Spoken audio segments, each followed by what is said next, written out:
ಕಡಿಮೆ ಬೇಡ. ಯಾಕಂದ್ರೆ ನಾವು ರೈತರು ಸರ ತಿಂಗಳ ನಮ್ಗೆ ಪಗಾರ ಇಲ್ಲ.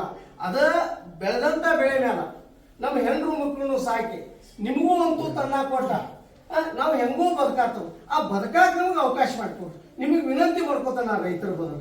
ಮತ್ತೆ ಸರಿ 12 ತಿಂಗಳು ಏಕ ಚಾಲು ಐತಿ ನುಕ್ಸಾನ್ ಇದೆ. 2 ತಿಂಗಳು 3 ತಿಂಗಳ ಪೈಲ ಹಿಂಗ ಆಗತ್ತಿದ್ರಿ. ಅದ್ರ ಪರಿಸ್ಥಿತಿ ಈಗಿಲ್ರಿ. ಅದ್ ಕಾಡ್ವಾನು ಹಂದಿ ಇಂಥವು ಏನ್ ಪ್ರಾಣಿ ಅದಾವಲ್ಲ 12 ತಿಂಗಳ ಏಕ ಚಾಲು ಐತ್ರಿ. ಹಿಂಗಾಗಿ ನಾವು ಎಷ್ಟ್ 24 ಎಷ್ಟ್ ಅಂತ ಕಾಯೋದು ಕಾದ್ರೂ ಅವತ್ ಹಿಂದೆ ಹೋಗೋದವ್ರಿ. ಆಮೇಲೆ ದೊಡ್ಡ ಸಮಸ್ಯೆ ಆಗ್ಬಿಟ್ಟೈತಿ ನಮ್ಮ ವಿದ್ಯುತ್ನವ್ರು ಕಾಡ್ತಾರೆ.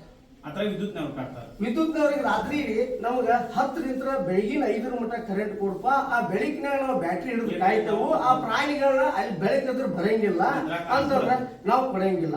ಅವರು ರಾಜಕಾರಣಿ ಮಾಡಾಕತ್ತಾರ ಅಲ್ಲಿ. ಕರೆಕ್ಟ್. ಸರ್ ಅಲ್ಲಿ 10 ಗಂಟೆಗೆ ತೆಗಿತಾರೋ ಮುಂಜಾನೆ 6 ಹಾಕ್ತಾರಿ. ರಾತ್ರಿ ಎಕ್ದಮ್ ಎಲ್ಲ ಕತ್ತಲ ರೀ. ನಾವು ಹೋಗಾಕನು ಅನುಕೂಲ ಇಲ್ಲ, ಅಲ್ಲೇ ಇರಾಕನು ಅನುಕೂಲ ಇಲ್ಲ.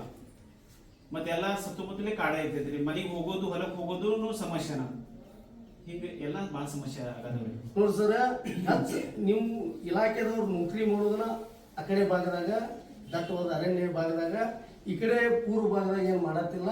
ಅಲ್ಲಿ ಪರಿಸ್ಥಿತಿ ಆ ಜನರ ನಾಡಿ ಮಿಡಿತ ಏನನ್ನೋದ ಅಲ್ಲಿ ನೌಕರಿ ಮಾಡೋರಿಗೆ ರೈತರ ಮಕ್ಕಳಿಗೆ ಇಲಾಖೆದವ್ರಿಗೆ ಗೊತ್ತೈತಿ.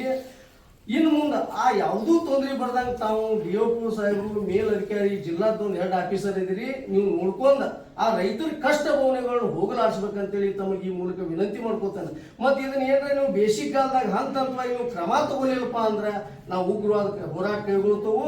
ಇನ್ನು ಅವ್ನು ನೀವು ಸರ್ಕಾರ ಮುಖಾಂತರ ನಮ್ಮನ್ನ ಎಲ್ಲಿ ಹಾಕಾಕು ಇಲ್ಲೂ ಸಾಯತ್ತವ್ರೆ, ಇನ್ನು ಅಲ್ಲಿ ಹೋಗು ಸಾಯ್ತವ್. ನಾವು ಹಿಂಗೂ ಸಾಯತ್ತವು, ಹಂಗರ ಸಾಯೋನಿಲ್ಲ.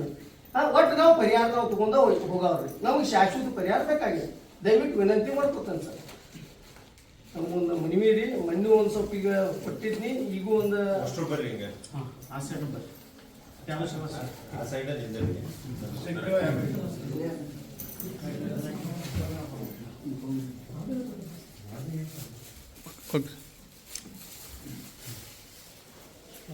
ಹಿಂದಿನ ರಿಸೀವ್ ಕೊಡ್ಸರ ಕೊಡ್ರಿ ಅಲ್ಲೇ ಇಟ್ಟು ಕೊಡಿಸಿ ಸೈನು ಮಾಡಿಬಿಡ್ಬೋದು.